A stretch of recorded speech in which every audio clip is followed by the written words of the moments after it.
You may be asking yourself, what does a minion have to do with science? And the correct scientific answer is absolutely nothing, but I'm trying to do something to draw on your attention when I start these videos, other than seeing this face on camera, which really isn't helping out. All right, so I'm going to share with you a chapter from a book that I absolutely love to read. It is called Gross Out: Animals That Do Disgusting Things. And I think these adaptations are really cool, so I just wanted to share them with you before we started our lesson today. So chapter 3, Reptiles and Amphibians. The legless lizard is also called a glass snake because it breaks into pieces when it is attacked, just like glass breaks when it is dropped. This legless lizard wants to escape from a bird. The bird tries to grab the lizard. The lizard's tail pops off and the lizard is free. But the tail piece keeps moving. This creepy defense scares the bird away. Another lizard protects itself by being super gross. When a horned lizard is in danger, it squirts blood out of its eyes. This does not hurt the horned lizard, but it really scares its enemy.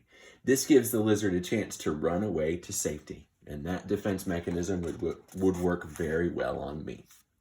Some animals carry their babies on their backs, but one toad actually gives birth to babies that have been stuck inside her back. The Suriname toad lives on riverbeds. After a male and female toad mate, the male presses the eggs onto the female's back. The female toad's back becomes squishy and the eggs sink into her skin. The eggs grow into tiny toads. A few months later, the toads start to swim out of their mother's back. They break their mother's skin with their tiny front legs. This does not hurt the mother, but it sure looks painful. All right. Last week, we started our food chain project. Let me remind you of what we were doing. The original source of energy for almost every living thing on Earth is You're right, it is the sun. The sun transfers its energy to plants. Plants, in our picture, and we used grass, are known as producers. Producers make their own food. What they really do through that process of photosynthesis is they turn the energy from the sun into sugar, which they use to feed themselves. Now, there's also many animals that live off of these plants. They are called consumers. The grasshopper was our primary consumer in our food chain. The grasshopper eats the grass. Frog comes along, he's a secondary consumer, and he eats the grasshopper to get his energy. The snake comes along, consumes the frog to get its energy, and then the hawk, who is at the top of our food chain, comes and eats the snake. So you can see how that energy is transferred from the sun down to the grass, which produces its own energy. Then that energy is consumed by the grasshopper. The grasshopper is consumed by the frog. The snake consumes the frog, and the hawk consumes the snake. That's how the energy gets passed all the way from the sun, down through the grass, and up through the consumers as they are listed in the food chain. Now, when we left off last week, and I didn't want to give you too much to do for homework, we talked about 3 very specific types of consumers. They are herbivores, carnivores, and omnivores. To remind you what that means, an herbivore is an animal that eats only plants. So if I'm looking at our food chain that we have created so far, which one of these animals would be the herbivore? If you said grasshopper, you would be exactly right. So I'm going to go ahead and write above the word grasshopper, herbivore, because that's one thing that you're going to need to do in your food chain project. Now I'm going to look at, are there any carnivores in here? Carnivore is an animal that eats meat. Let's see. Frog eats a grasshopper. Frog's a carnivore.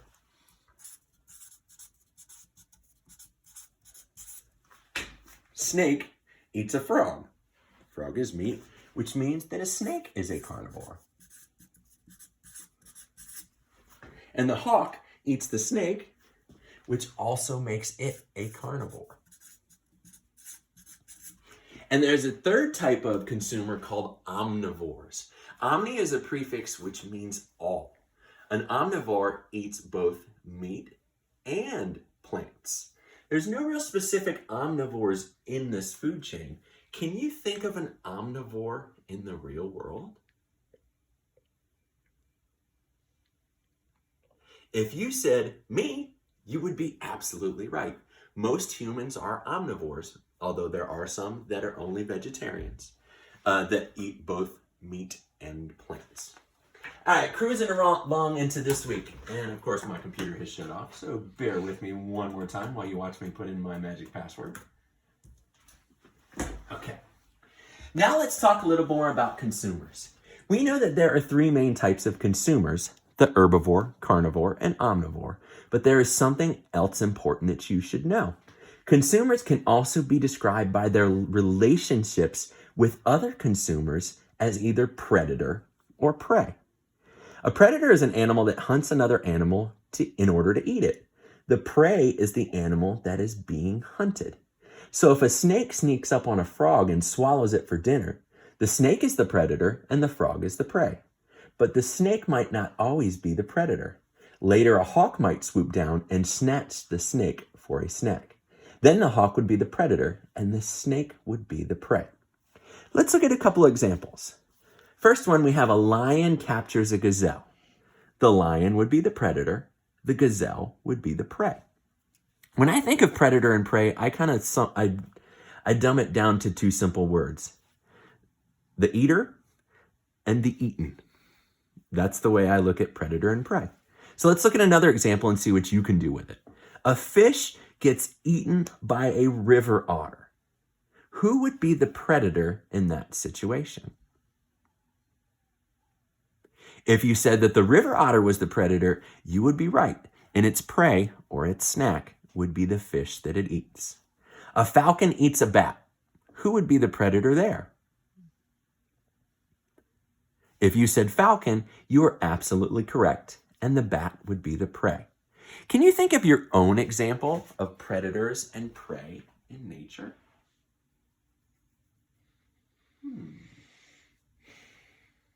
Let me think of an example in nature. Predators and prey. At first I thought of my dog, but my dog's not a real predator. The only prey that my dog gets to is its food bowl, and sometimes it pulls snacks out of the garbage. But let's think about a tiger. Tiger's one of my favorite big cats, lives out in the jungle. What do tigers eat? If you ask my mom, she would say, well, whatever it wants. And she's kind of right, because he is one of the top predators in his food chain.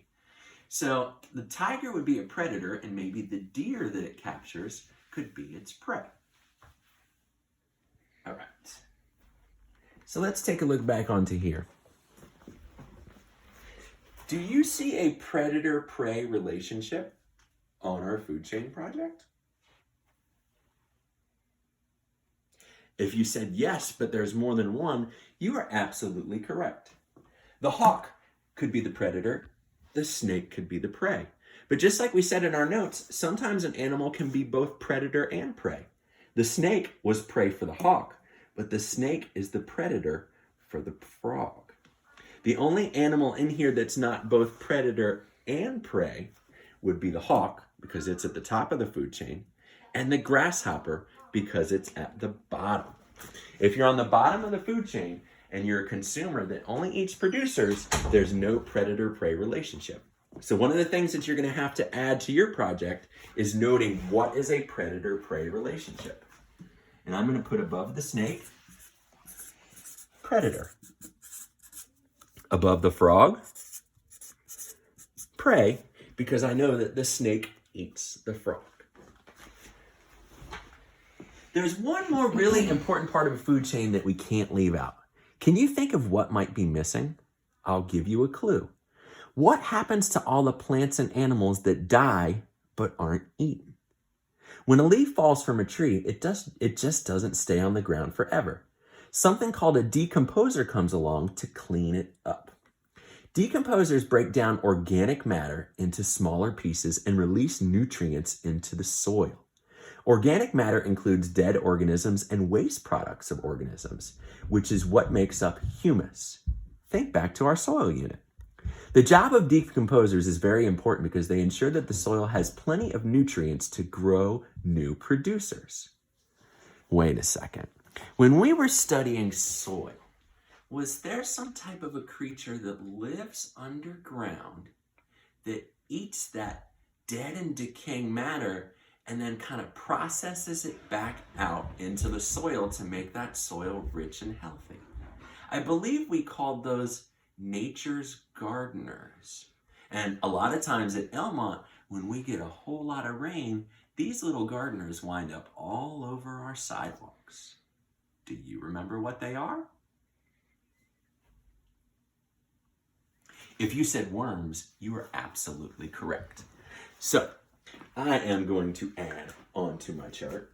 Wait, I gotta make sure that I'm drawing things correctly. I'm gonna draw some wiggly, squiggly, and my wife is snickering at my artwork in the background. And the one thing that I always ask if you're a good drawer like I am is that you label everything that you're doing. Worm, worm, and I'm going to label those as decomposers.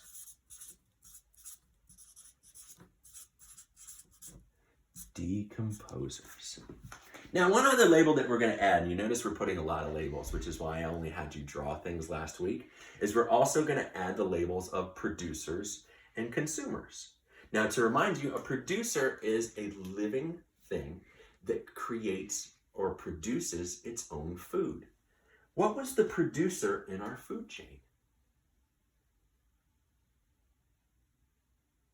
If you said grass, you are absolutely correct. So right underneath grass, I'm going to write the word producers. Now with my grasshopper, my frog, my snake, and my hawk, these are consumers. Notice how I'm writing the descriptions for each animal as closely as I can to the animal so that I will know what you are trying to show me with all of these different labels that we're creating. Let's see, where did I leave off? Yes, some of them may surprise you. Decomposers include many types of bacteria, fungi, worms, insects, millipedes, snails, slugs, shrimp, crabs, and clams. Fungi are the main decomposers of plant matter, while bacteria are the main decomposers of animal matter. Now, fungi or fungi is kind of a weird word. Can anybody give me a real life example of what a fungi would be in nature? I'll give you a clue. When you go walking out or playing out in the woods all over Hanover County, you may see tree limbs or trunks that are on the ground. And these little fungi grow all over the tops of them and start to break them down back into organic matter so that they can go into the soil and create new life. So if you said mushrooms, you are absolutely correct. I'd love to add a mushroom to my drawing here, but I'm not really very good at drawing mushrooms, which is why I chose my worms as decomposers, because you can't really mess up drawing a worm, can you? All right. Let's get back to your project. By the end of this week, you need to turn into me, text, email, or you can just show me in our Zoom meeting as we present our projects on Friday, just like we always will. You need to have labeled decomposers, like we have done. You need to label your producers, your consumers, and your herbivores and carnivores. Other things that you're going to want to do is you're going to want to add arrows. Arrows in a food chain show how energy is passed along through the food chain. So if we were starting to show where energy comes from in a food chain, we would have to start with the sun. So what I'm going to do is I'm going to draw an arrow from the sun all the way down to the grass. And I'm going to even write the word grass on here to show exactly where it's going. Because the grass, the producer in our food chain, takes that sun's energy and transfers it into sugar. Now, the grasshopper eats the grass. So my next arrow is going to go from the grass up to the grasshopper, because that is who has consumed the energy that was produced by the grass. Next, our frog eats the grasshopper. So the energy that was contained in the grasshopper's body is now being transferred to the frog. The snake is going to eat the frog. So I'm going to draw an energy line from the frog to the snake, showing how that energy is passed. And then finally, the hawk eats the snake. So the hawk now receives the energy from the snake. Now the one that's kind of interesting is the worms. How does the energy pass to the worms? So let's say that, as all creatures do in nature, that the animals die. So I'm going to draw an arrow from the grasshopper down to our worms, from the frog down to our worms, and then from the snake down to our worms. They help to process that organic rich material and put it back into the soil. So then our final arrow is going to be from the worms back to the soil and the grass itself. So that entire food chain process can start over again, with the producers producing the food and the consumers gaining energy from those producers and other consumers that it eats. One last thing that we have to do that I did when we were explaining what predators and prey were is I need you to label one predator-prey relationship in your poster. If you have any questions about what we're doing, you can always contact me by email, text, or phone. You can wait till we meet on Zoom on Wednesday, and I can answer all of the questions that you have about your science projects. This week, in addition to watching my video, I'm going to give you another video of a scientist explaining a food chain out in nature, because unfortunately, I just don't have the technology they do to create the awesome videos that they do. Questions? If you need me, I'm here. Please call me or text me anytime. Have a great day. Bye.